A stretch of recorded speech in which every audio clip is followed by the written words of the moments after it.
Hoy día vamos a compartir una palabra que el Señor estuvo dándome en estos días y decía en cuanto a lo que el Señor nos dijo: cree en el Señor Jesucristo y tú y tu casa serán salvos, ¿cierto? Pero también dijo en Juan 3:16, dice ¿qué dice Juan 3:16? De tal a manera Dios amó al mundo, que envió a su Hijo unigénito, para que todo aquel que en Él crea no se pierda, mas tenga.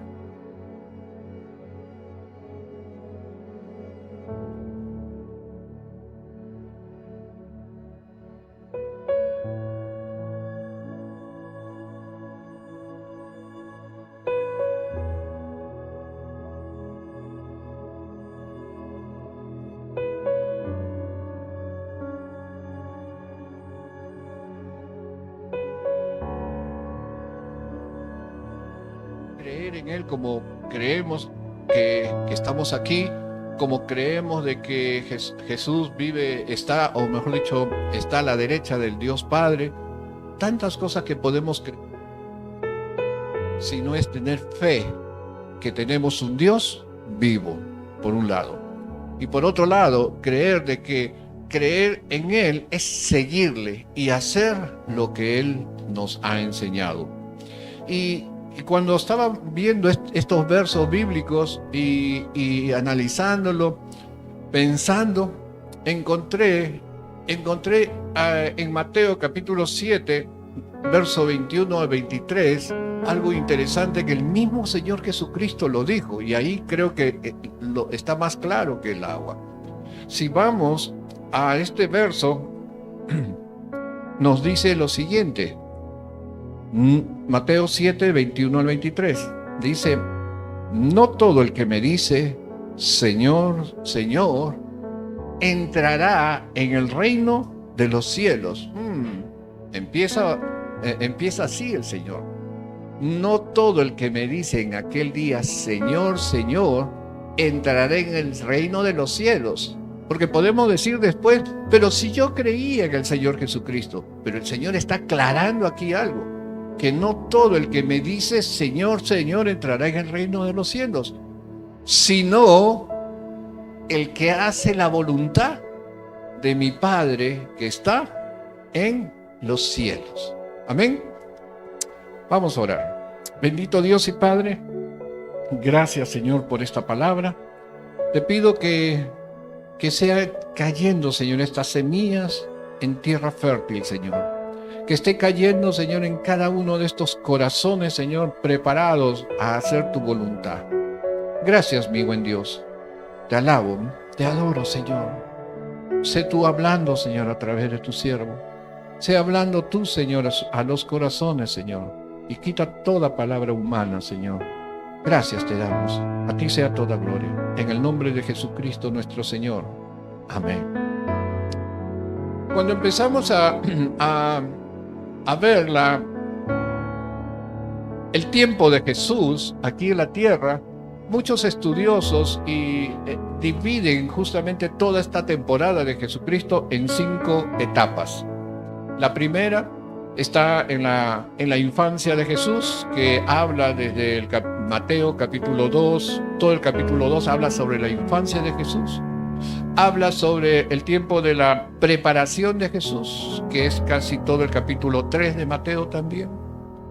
Y luego empieza el tiempo de popularidad a partir del capítulo 5 de Mateo. Entonces, en esas 3 primeras etapas vemos que Jesús niño, que incluso se presenta, ¿no?, en el templo, ¿no?, con los grandes maestros, ¿no?, los rabí de la época, se presenta y vemos muchos sucesos más, ¿cierto? Y luego viene el tiempo de preparación, que incluye incluso la tentación que sufre Jesús en el desierto, y inicia su periplo por la popularidad en capítulo 5, cuando empieza a predicar con en la predicación del monte, valga la redundancia, en el capítulo 5 de las bienaventuranzas. Después hay dos etapas más, que es la etapa de la pasión, que encontramos en el Mateo 27, a partir de Mateo 27, y lo que se le denomina también la etapa del reino venidero o el reino glorioso, que es el capítulo 28, con la ascensión de Jesucristo junto al Padre. Entonces, en esta etapa de popularidad, como decía, se inicia con las bienaventuranzas. Y es ahí donde empezamos a entender, empezamos a escuchar la voluntad del Padre, ¿no? Desde el punto de vista de Jesucristo, aunque los dos son lo mismo. No pierda de vista eso. Y luego que empecé a leer eso, me fui a Éxodo, capítulo 20, donde encontramos los 10 mandamientos. Y ahí también el Padre estaba hablando acerca de su voluntad, la voluntad que nosotros cómo debemos de caminar en esta vida y cómo ser en nuestra vida. Y encuentro de que el Padre dice en los 10 mandamientos, 24 veces manda de forma imperiosa lo que no se debe de hacer.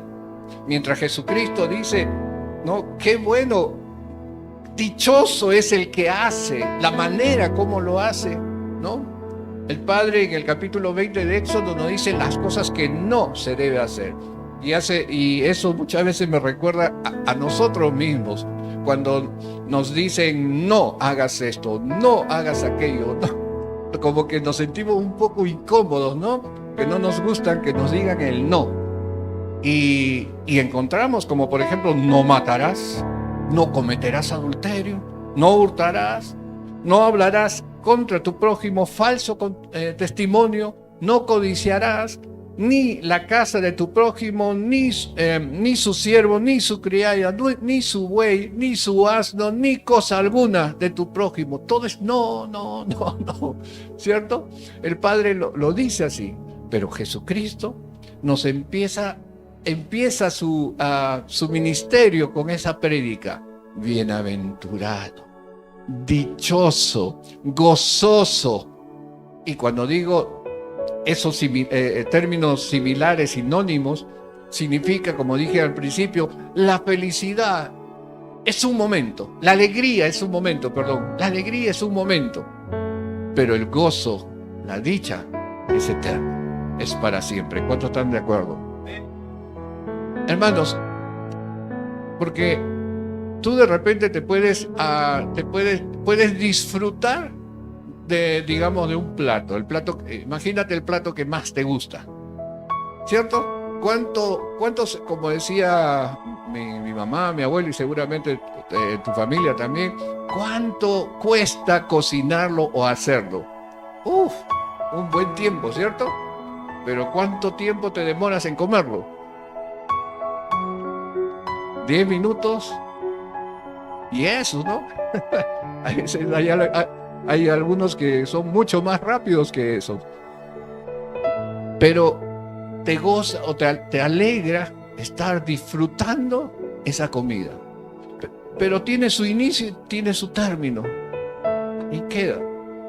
Mas cuando tú tienes a tu hijo, a tu hija, que está saliendo bien, está caminando bien, ¿cómo te sientes? Caminas gozoso. Caminas que tu corazón se quiere salir del pecho, ¿no? Estás muy, pero muy alegre de ver a tu hijo, a tu hija triunfar. Y eso se prolonga, pero se prolonga por todo el tiempo. Tú quisieras tenerlo abrazándole, diciéndole te amo hijo, te amo hija, por todo lo que estás haciendo y me pones orgulloso de lo que estás haciendo. ¿Sabes? Ese gozo es mucho, mucho más de mucho tiempo. Incluso cuando lleguen los años y estés en casa como abuelito o abuelita, te gozarás y contarás de lo que tu hijo o tu hija hacía y lo dirás y lo contarás con lujo de detalle y lo dirás con alegría y gozo. ¿Sí o no? ¿No has escuchado a tu abuelita, a tu abuelito cuando habla de cosas del pasado? ¿No? Contenta, ¿no? Contenta de las cosas que sucedían. Así, el gozo no se pierde. Imagínate, estoy hablando de cosas terrenales, y ahora imagínate cómo Dios, cuál será el gozo de estar en la presencia de Dios, allá arriba, no aquí en la tierra, sino allá arriba, mirando su gloria, mirando la grandeza de Él. No puedo imaginar, como alguien diría, aunque sea, quiero estar en la última fila, en el último asiento, pero poder mirar la gloria de Dios. ¿Cuánto le gustaría estar ahí? ¿Sabes qué? Eso sería grandioso, y sé que muchos de nosotros, si sigue a Cristo, va a estar ahí presente, glorificando a Dios y gozándose de su presencia. Y Jesucristo, como decía, Él empieza a enseñarnos lo que debemos de hacer. Lo que debemos de hacer para ingresar al reino de los cielos. Y lo primero que tenemos que pensar es, entonces, ¿es esta la voluntad del Padre? Sí, porque lo que escucha del Padre Jesucristo lo decía y lo dice. Entonces, ¿cuál es la voluntad del Padre? Vamos a leer Mateo 5, capítulo 5, verso 3, por favor, en las pantallas. Dice, empieza a decir, bienaventurados, o dichosos, o gozosos, los pobres en espíritu, ¿no? Los pobres en espíritu, porque de ellos es el reino de los cielos. Ya está hablando de pertenencia. Aquellos que son pobres en espíritu.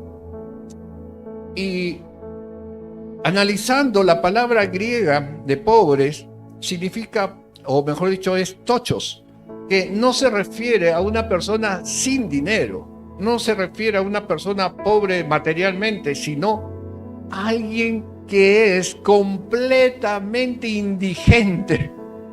Completamente indigente. De eso se trata, tochos.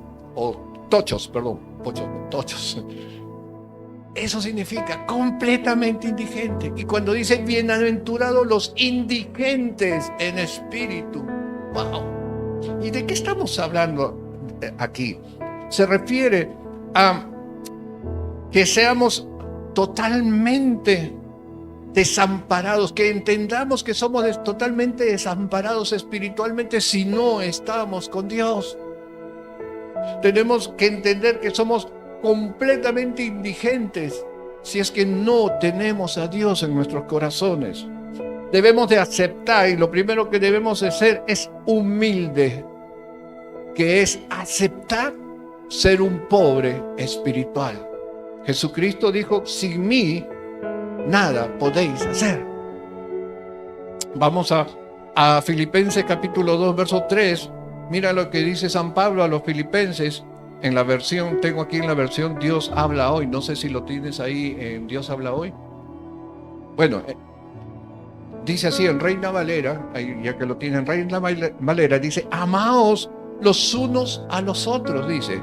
Filipenses capítulo 2, verso 3. Perdón. Sí, está bien. Capítulo 2, verso 3. Nada hagáis por contienda o por vanagloria. Me cambiaste. Versión, ya. Dios habla hoy. Dice, no hagan nada por rivalidad o por orgullo, sino con humildad. Y que cada uno considere a los demás como mejores que él mismo. ¡Wow! ¿Sabe lo que nos está diciendo acá San Pablo? O está diciendo San Pablo a los filipenses y nos habla a nosotros mismos. Es que no nos debemos de sentir más que el otro. No nos debemos de sentir que somos mejores que el que está a nuestro lado. Eso es lo que nos está diciendo. Que debemos de ser humildes. Reina Valera habla de diferente. ¿Lo tiene ahí, por favor, Ian? nada hagáis por contienda o por vanagloria, antes bien con humildad, estimando cada uno a los demás como superiores a ti mismo, en otras palabras. Eso es pobre de espíritu. No sentirte soberbio, no sentirte que eres el que más conoces, no sentirte que todos tus pensamientos son los correctos y que tú no te equivocas. Probablemente sea así, que tú no estés equivocando en ese momento y en ese punto, pero no debes de ser así o hacer sentir al otro de que tú eres superior. Hablamos de humildad. Romanos 12:10, como estaba escrito anteriormente, dice: amaos los unos a los otros con amor, ¿qué? Fraternal. Y en cuanto a honra, prefiriendo los unos a los otros. A veces yo he escuchado muchas veces en las consejerías que me decía: es que, pastor, sucede que en mi casa absolutamente nunca me felicitaron cuando yo hacía las cosas bien. Siempre me tomaron como nada. Y cuando yo quería hacer o hacía las cosas de la mejor manera, nadie lo notaba. Aquí el Señor nos dice: en cuanto a honra, prefiriéndonos los unos a los otros. Nosotros tenemos que honrar a nuestro esposo, a nuestra esposa. Tenemos que honrar a nuestra mamá. Tenemos que honrar a nuestros padres, a nuestros hermanos. Primeramente dentro de la casa. Obviamente que acá está hablando de la iglesia. Primero, honrar a los de la iglesia. Si estamos pasando una necesidad fuerte dentro de la iglesia, ¿qué tenemos que hacer? Ayudar. Pero de pronto, ¿qué te parece esto? De pronto vemos que el vecino de al frente tiene una gran necesidad. Y nuestro hermano aquí también tiene una gran necesidad. Y todos decimos: no, vamos a ayudar al vecino de al frente. ¿Estaría bien? Primero tenemos que apoyarnos dentro. Honra, prefiriendo los unos a los otros como hermanos. Posteriormente será a los demás. El Señor Jesucristo primero honró a sus discípulos y a ellos mandó que vayan al resto. Amor los unos a los otros. Gálatas 5:26 dice: no nos hagamos vanagloriosos, irritándonos unos a otros, envidiándonos unos a otros. Hermanos, la vanagloria es eso, es una gloria en vano. No podemos estar vanagloriando de lo que hicimos. Sí, sentir gozo por la oportunidad que Dios nos da por triunfar de repente en algo. Pero no podemos vivir con esa gloria, entre comillas, que es vana. Porque la única gloria verdadera es la de nuestro Señor. Entonces estamos hablando de que debemos ser iguales entre nosotros. Es cierto, Dios ha puesto autoridades. Aunque cuando nosotros leemos la Biblia y vemos que hay autoridades, incluso hasta en los ámbitos celestiales, espirituales, hay autoridades. El Señor también a nosotros nos pone autoridad. A nosotros. Sin embargo, déjame decirte que cuando Dios nos mira a todos, nos mira de manera flat, como diríamos, en línea. Ninguno es más que otro. Dios nos mira por igual a todos. No hace acepción de personas. Esta humildad que debemos, esta pobreza de espíritu, eso nos va a dar conciencia de pecado. Esta pobreza espiritual va a manifestarse cuando empezamos a reconocer que somos pecadores. Cuando tú te vuelves humilde, cuando tú recibes a Jesucristo, lo primero que vas a tener es ese gozo de ser un pobre espiritual. Porque al ser un pobre espiritual, el Señor te dice que eres un pecador. Inmediatamente tú vas a reconocerlo que así es. Y por lo tanto te tienes que humillar. ¿A quién? A Dios. Y decirte, sí, Señor, he pecado. Romanos 7:20, mira lo que nos dice. Mira lo que dice San Pablo. Y si hago, ahora bien, si hago lo que no quiero hacer, ya no soy yo quien lo hace, sino el pecado que mora en mí. Ah, caray. O sea que San Pablo tenía pecados. Sí, tenía pecados. ¿Pecaba? Sí, pecaba. Porque ya no, el espíritu era contra la carne. Y él mismo reconocía, por su pobreza espiritual, reconocía de que aún pecaba. Y dice, si hago lo que no quiero hacer, ¿cuántas veces has hecho aquello que no querías hacer? Y después que lo hiciste, tú te arrepentiste y dijiste, ¿por qué lo hice? Si no lo quería hacer. Si dije que nunca más lo volvería a hacer. Y lo he hecho. Eso es reconocer. Tener humildad para reconocer y tener conciencia de pecado. Y Pablo decía, si no es que el pecado que mora en mí. Aleluya. San Pablo reconoce este pecado.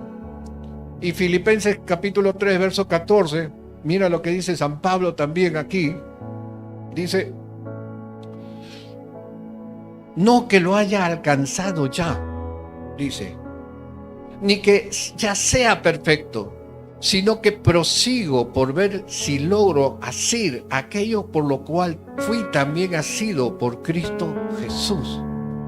Prosigo a la meta, al premio del supremo llamamiento de Dios. Eso ya está en el 14.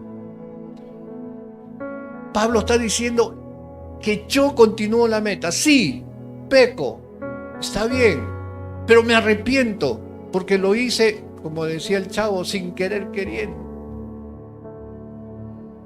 Pero otra cosa es que maquines cómo hacerlo. Eso ya no entra. Empiezas a maquinar, sí, voy a esperar que mi mamá se vaya o que se vaya a dormir. En 15 minutos, sí, ya está roncando y te escapabas. Eso es maquinar. Es diferente a que, me caí, pasó eso. Es diferente. Dios perdona ese pecado. Y estoy hablando del que fue un no lo otro. Entonces, y Pablo dice, pero aún así prosigo a la meta, al premio del supremo llamamiento de Dios en Cristo Jesús, porque Pablo fue llamado así, imperfecto. Pablo fue llamado, y muchos y todos ustedes han sido llamados por Cristo Jesús. Alguien tiene que decir más aménes, Gloria a Dios. La humildad, hermanos. La humildad te lleva también a la dependencia total de Dios. Hermanos, el pobre de espíritu renuncia a confiar en el mundo. Renuncia a confiar en sí mismo. Renuncia a confiar en sus propias fuerzas. No, es que yo lo puedo hacer. Renuncia a confiar en sus conocimientos o experiencias. Es que yo sé esto, ¿cómo se hace? No, hermano Jorge, ¿qué me va a enseñar a mí si yo sé mucho? ¿No? O como diríamos, ¿no? Mi hermana María Valentina, ¿qué me va a enseñar? Tiene 14, va a cumplir 15. ¿Qué me va a enseñar a mí? No. Va a cumplir 18, ¿no? A 16, perdón. Cuando empezamos a ver al resto como menos que tú, ¿recuerda? No miremos al prójimo como menos que tú. La humildad es depender totalmente de Dios. El pobre de espíritu se apoya completamente en la gracia de Dios y su misericordia. ¿Cuántos pueden decir amén? ¿Sabes qué, hermano? Yo sé, porque he hablado con muchos, es difícil, y yo también lo admito, es difícil, pero no imposible, porque si estamos en Cristo, todo lo podemos hacer. Porque si estamos en Cristo, Él nos va a ayudar para salir adelante, para seguir adelante.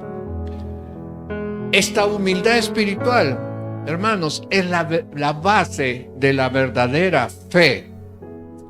Es el punto de partida para cualquier relación que tú quieras tener con Dios.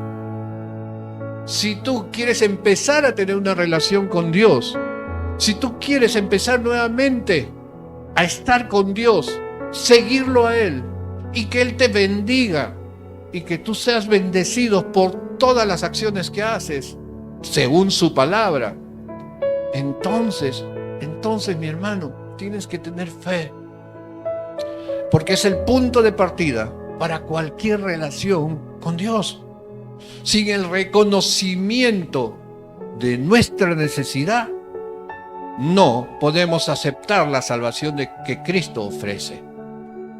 Porque si solamente decimos sí, soy salvo porque Cristo murió por mí, no es suficiente. La fe sin obras es muerta. ¿Y dónde está tu obra? ¿Sabes dónde está tu obra? Cuando tú empiezas a caminar como Jesucristo quiere que camine. Cuando tú empiezas a caminar según la voluntad del Padre. ¿Y qué nos dijo Jesús? Que es la concentración de la voluntad del Padre en el mandamiento en amarás a Dios con todo tu corazón, con toda tu mente, con todas tus fuerzas, a tu prójimo como. Y esa es la base. Amar a tu prójimo, amar a tu hijo, amar a tu hija, amar a tu padre, amar a tu madre, que son tus prójimos. Pero sobre todo, amar a Dios. Porque buscar, primeramente dice buscar primeramente el reino de Dios y su justicia, y el resto vendrá por añadidura. Hermanos, la verdadera fe es reconocer que eres un pobre de espíritu. La pobreza en espíritu, escucha, la pobreza de espíritu es la puerta de entrada al reino de los cielos, porque de ellos es el reino de los cielos. Y si tú quieres estar en el reino de los cielos, quieres estar en la boda del Cordero, ser pobre de espíritu es muy, pero muy importante. En resumen, la pobreza de espíritu es el primer paso hacia la salvación. Porque si tú crees en el Señor Jesucristo, te has entregado al Señor Jesucristo, pero sigues haciendo tus obras, sigues haciendo lo mismo, no has cambiado absolutamente nada, hermano, hermana. No ha cambiado absolutamente nada en tu vida. Simplemente hablaste, dijiste, pero sigues mintiendo. Sigues matando con tus palabras. Y matar no es asesinar solamente, sino insultar, amenazar a otros. Eso es matar. Sigues hablando mal a tu esposa, a tu esposo. No amándolo, no amándola. No es seguir a Cristo. Aceptar a Cristo es con humildad. Aceptar a Cristo es seguir a Cristo en obediencia. Aceptar a Cristo es seguir a Cristo guardando sus palabras y cumpliéndolas. Es vivir sin mancha y sin maldad. Y tú sabes que la maldad, ¿dónde inicia? En el corazón y en la mente. Y si tú das cabida a esas cosas malas que tú ya sabes te va a llevar a concretizar esa maldad, elimínala, sácala, renueva tu mente. ¿Y cómo vamos a seguir haciendo la voluntad del Padre? Siguiendo con el mensaje de nuestro Señor, que hoy solamente vamos a dar un par de dos bienaventuranzas, después continuaremos por el tiempo más que nada. Vamos al verso 4 de Mateo 5, mira lo que dice: bienaventurados los que lloran, porque ellos recibirán consolación. Aleluya. Yo digo, ¿a quiénes les gusta llorar?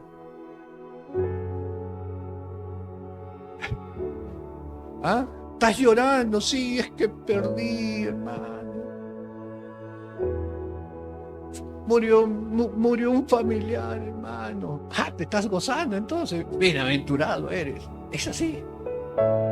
No es así. No es así. Ya estás pensando mal, tía. No, está hablando de otra cosa, está hablando de aflicción. La palabra original es penteo, que describe un dolor profundo. Un dolor profundo, pero no estoy hablando de una pérdida de algo, sino estoy hablando de una aflicción, un duelo, pero por lo que está pasando. No es un llanto porque no te ganaste la tinca o la lotería. No es un llanto porque no te dieron permiso para irte, para salir. No, esto es eso. Es un llanto, primeramente, por la aflicción del pecado. El primer punto es la aflicción del pecado. La aflicción principal es por el propio pecado, por ese dolor, ese llanto de dolor de haber pecado una vez más.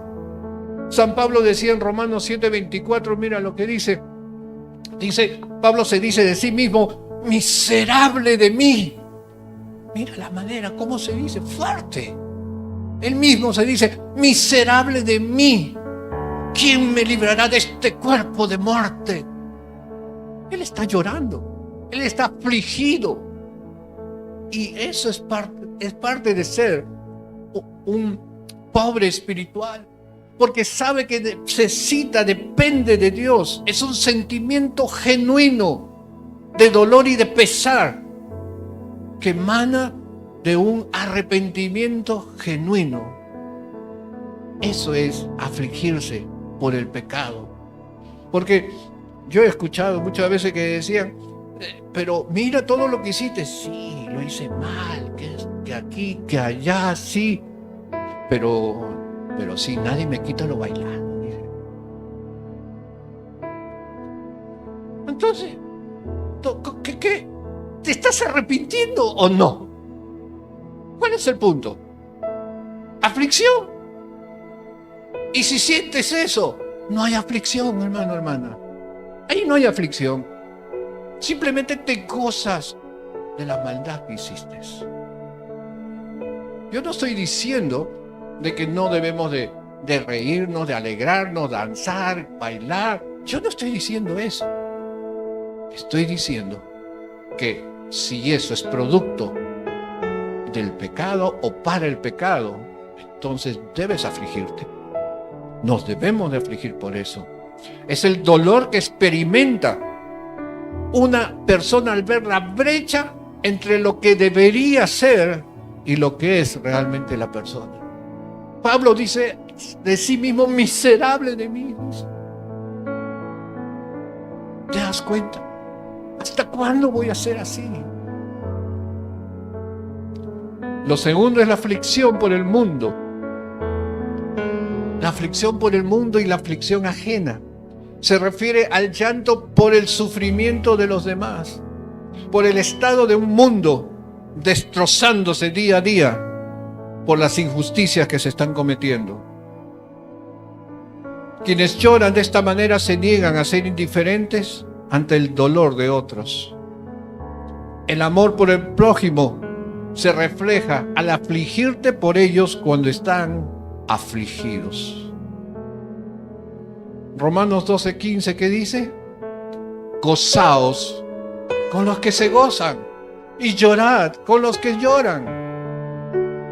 Muchas veces, no sé si te ha pasado, que un día se te presenta y tienes que ir a una reunión, a un festival de repente, a una presentación, a una cosa linda y preciosa, y de pronto un amigo, un compañero tiene la pérdida de un familiar y hay que ir al velorio.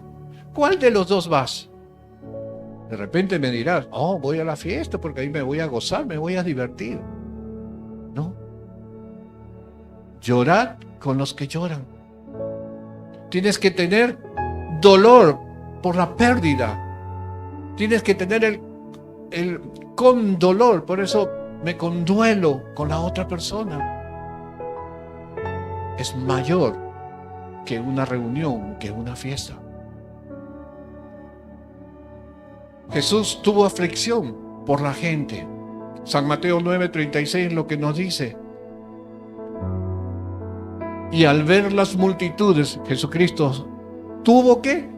Compasión de ellas. Ahí ya nos enseña el Señor Jesucristo que nosotros tenemos que tener compasión por las personas, compasión por las almas. No es para ir y predicar el Evangelio y decir, sí, yo estoy ganando gente.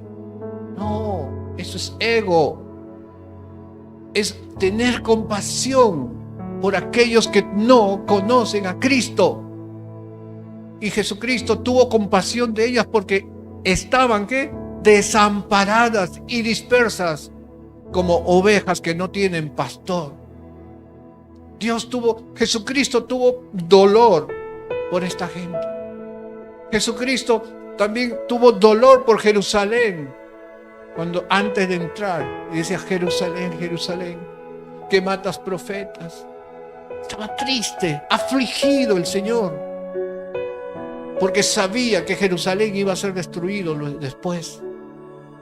Hermanos, esa es la aflicción que debemos tener. La aflicción que el Señor Jesús nos enseña por María y Marta, cuando Lázaro había fallecido. San Juan capítulo 11:33, mira lo que dice. Jesús entonces, al verla llorando, y a los judíos que la acompañaban también llorando, ¿se estremeció en espíritu y se conmovió una vez más. Y en el 35, mira lo que dice. 35, por favor. Dice Jesús, y entonces Jesús lloró. Es el versículo más largo o más corto de toda la Biblia. Jesús lloró. Qué tremendo. Lloró porque no había porque las multitudes estaban desamparadas. Aflicción por la gente, por las personas. Aflicción por ver a tu hermano o a tu hermana que ha recaída. Aflicción porque no continuó buscando de Dios. Aflicción, llorar por eso. Pero qué gozo es cuando tú ves a tu hermano o a tu hermana que despertó de esa pesadilla y ahora glorifica y alaba a Dios. Y también tenemos un ejemplo de un ángel. Lucas capítulo 22, 43, cuando se aflige por Jesús. Y dice, mientras Jesús estaba orando en el huerto de Getsemaní, se le apareció un ángel del cielo. ¿Para qué? Para fortalecerlo. 44. Y estando en agonía, oraba más intensamente. Y era su sudor como grandes gotas de sangre que caían hasta la tierra.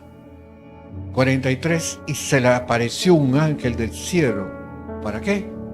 Fortalecerle, para consolarle, para decirle, tú puedes. Aflicción espiritual. Hermanos, si los ángeles hacen eso, si Jesucristo hace eso, ¿cuánto más debemos de hacer también nosotros? Afligirnos por nuestros hermanos, afligirnos por la gente que está caminando como ovejas sin pastor. En resumen, concluyo que para hacer la voluntad del Padre, porque no entraremos al reino de los cielos si no hacemos la voluntad del Padre, entonces debemos de tener humildad. Debemos reconocer que somos pecadores. Necesitamos aprender que necesitamos de Dios. Que sin Dios no somos nada. Debemos entender eso. Debemos de ser humildes. No debemos de estar poniéndonos propaganda por aquí y por allá. Miren lo que estoy haciendo. Miren lo que estoy entregando. Que lo que hace tu mano derecha no sepa lo que hace tu mano izquierda. Hermanos, humildad. Y segundo, debemos afligirnos por nosotros mismos, por ser débiles delante del pecado. Cristo nos fortalece, pero el pecado mora en nosotros y tenemos que seguir luchando día a día para terminar en victoria y recibir la corona que debemos recibir allá en los cielos. Y debemos afligirnos por nuestros prójimos. Mira a tu derecha, a tu hermano o a tu hermana que está ahí a tu lado, ahora a tu izquierda. Ellos son tu prójimo. Sí, ellos necesitan de ti. Ellos necesitan de ti. Y tú necesitas de ellos. Debemos darnos honra entre nosotros primeramente. Debemos de amarnos primeramente entre nosotros. A pesar de. Porque el Señor Jesucristo nos dijo, ama a tu prójimo si es que te ama. Ama a tu prójimo si es que siempre te está trayendo una hamburguesa por ahí. No. Cuando te diga no, también ámalo. Mejor no digo nombre porque si no... Gloria sea el nombre del Señor. Tenemos que gozarnos. Tenemos que gozarnos. Y ese gozo, esa risa, será para siempre cuando estemos en el reino de los cielos. ¿Cuántos dicen amén? Aleluya.